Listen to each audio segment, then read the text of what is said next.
নমস্কার বন্ধুরা, আরও একটা নতুন রেসিপিতে আপনাদের স্বাগত জানাই। আজ আপনাদের দেখাবো চিংড়ি মাছ দিয়ে কচুর ফুল কী করে রান্না করতে হয়। আসুন রান্নাটা শুরু করা যাক। প্রথমে কচুর ফুলগুলোকে খুব ভালো করে জল দিয়ে ধুয়ে পরিষ্কার করে নিতে হবে। তারপর ধোয়া হয়ে গেলে প্রেসার কুকারে অল্প সময়ের জন্য একটু ভাপিয়ে নিতে হবে। ভাপানো হয়ে গেলে একটা ছাঁকনিতে ঢেলে জলটাকে ঝরিয়ে নিয়ে একটা পাত্রে ঢেলে নিলাম। ঢেলে নেওয়ার পর ফ্রাই প্যানে তেল গরম হলে কিছুটা চিংড়ি মাছ ভেজে নেব।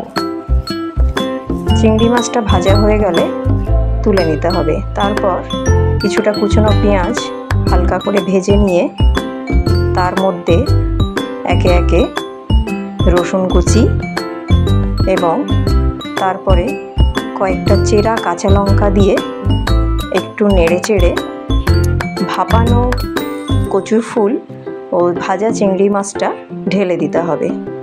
2 মিনিট নাড়াচাড়ার পর একটু লবণ ও আন্দাজ মতো হলুদ দিয়ে এটাকে আমরা ঢেকে দেব।